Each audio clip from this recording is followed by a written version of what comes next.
स्वागत है आप सभी का आपके अपने YouTube चैनल रविंदर सिंह दी हेल्पिंग हैंड्स पर।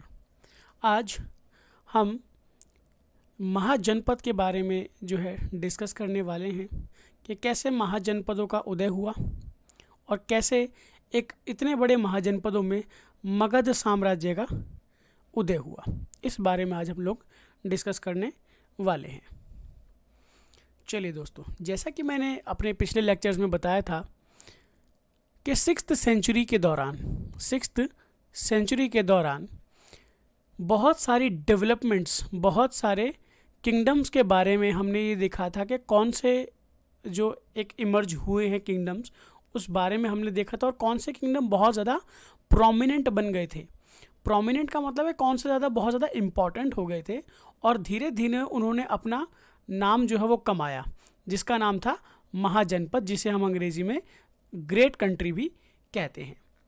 ये जो महाजनपद थे ये नॉर्थ वेस्टर्न यानी कि हमारे उत्तर पश्चिमी पाकिस्तान से लेकर पूर्व में बिहार तक फैले हुए थे और बहुत सारी जो माउंटेनियस रीजन्स हैं हमारे हिमालयाज़ के, वहाँ से लेकर साउथ के गोदावरी रिवर तक ये फैले हुए थे।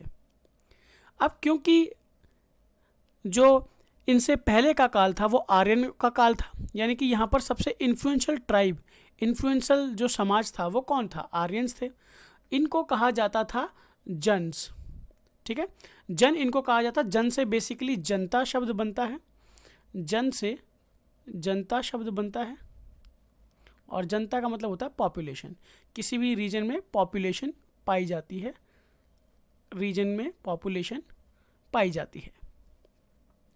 अब यहाँ पर जन से बना जनपद। अगर इस टर्म को तोड़ा जाए तो जहाँ पर जन का मतलब होता है पीपल और पद का मतलब होता है फुट या पैर, तो यहाँ पर बहुत ही आम किस्म के लोग रहते थे जो आर्यंस थे। बेसिकली आर्यंस ही यहाँ पर सबसे ज़्यादा इन्फ्लुएंशियल लोग थे।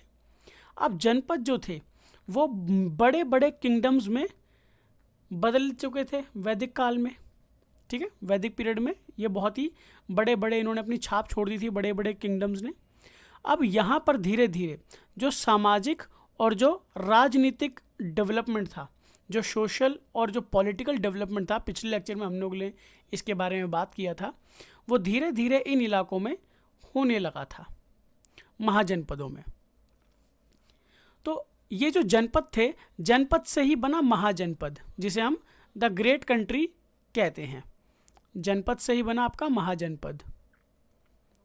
ठीक है, महाजनपद अब बेसिकली जितना भी हमारे बड़े बड़े किंगडम्स थे, they were located in different geographical zones. ठीक है, तो वो अलग अलग जोग्राफिकल जोन्स में जो थे लोकेटेड थे। मैंने कहा ना, जैसे कि वो कहीं तो वो माउंटेनियस रीजन में थे, कहीं वो पाकिस्तान वाले इलाके में थे, कहीं वो पूर्व में बिहार की तरफ थे। तो 16 महाजनपद उस समय हुआ करते थे बड़े बड़े।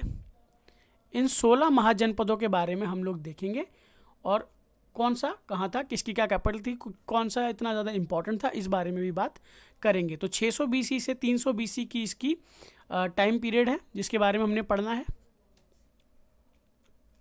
चलिए दोस्तों, आपको पता होगा 6th सेंचुरी BC के आसपास, 6th सेंचुरी BC के आसपास मैंने लास्ट बताया था कि आयरन का इस्तेमाल बहुत ज़्यादा होने लगा था। अब आयरन का इस्तेमाल करके आपको पता है जितने भी डेंस फॉरेस्ट थे उनको क्लियर करके, जितने भी ये जो गंगा रीजन के आसपास के जो प्लेन्स थे, यहाँ पर जंगलों को साफ करके एग्रीकल्चरल लैंड बनाया।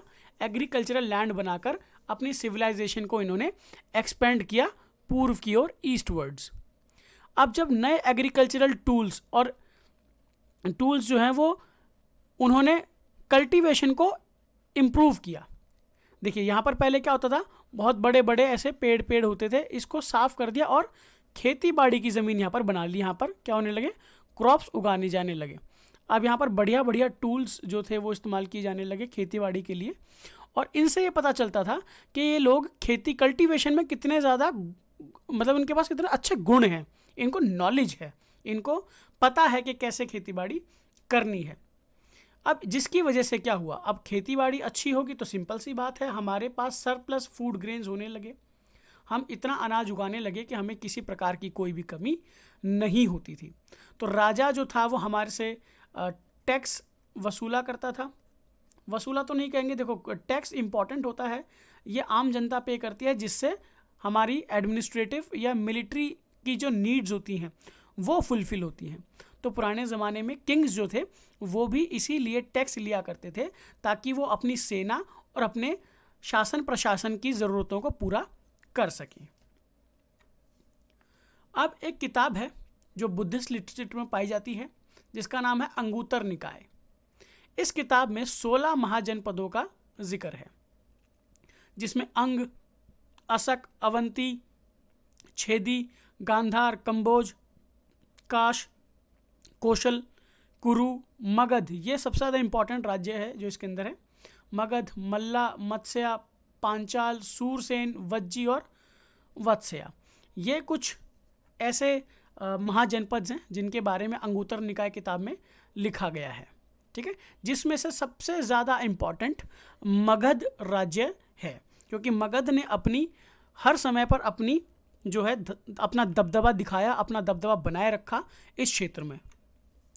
तो ये जो महाजनपद थे दोस्तों, जिन 16 महाजनपदों की हमने बात की है, ये महाजनपद या तो पूरी तरीके से राजा के कंट्रोल में होते थे, या तो पूरी तरह राजा के कंट्रोल में होते थे, या यहाँ पर रिपब्लिक यानी कि गणतंत्र था, यानी कि लोगों की बात सुनी जाती थी।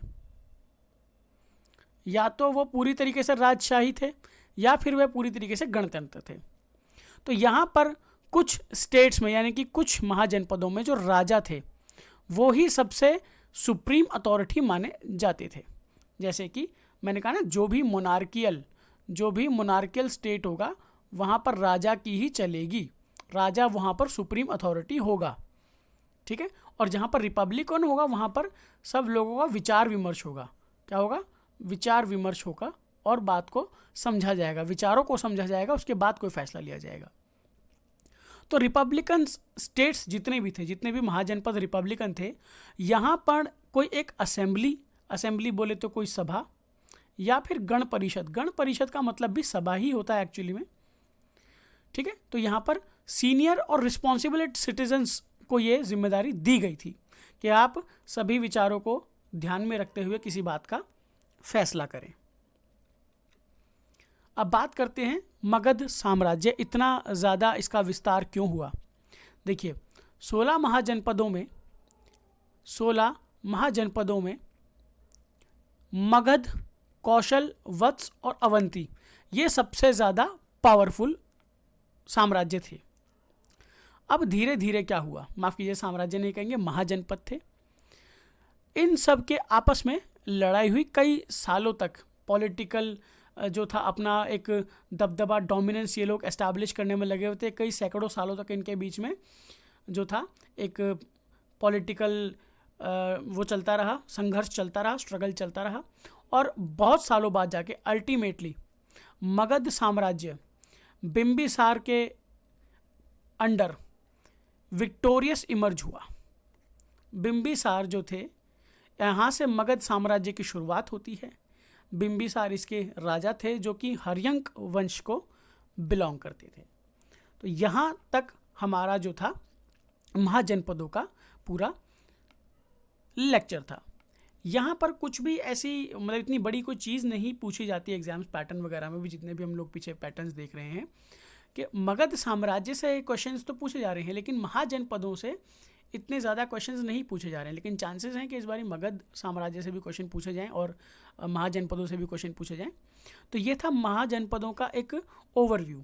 नेक्स्ट लेक्चर में हम ये बात करेंगे कि कैसे ये महाजनपद इतने इम्पॉर्टेंट थे और जो इम्पॉर्टेंट वाले महाजनपद थे उनकी क्या कैपिटल थी, वहाँ पर क्या क्या डेवलपमेंट होते थे, वहाँ कोई लड़ाई हुई, वहाँ कोई संधियाँ हुई, इस बारे में हम चर्चा करेंगे। यदि मेरा वीडियो अच्छा लगता है तो आप इसको लाइक कर सकते हैं, शेयर कर सकते हैं अपने दोस्तों के साथ, और मेरे चैनल को सब्सक्राइब कर सकते हैं। बगल में एक बेल आइकन है, आप उसे भी प्रेस कर सकते हैं।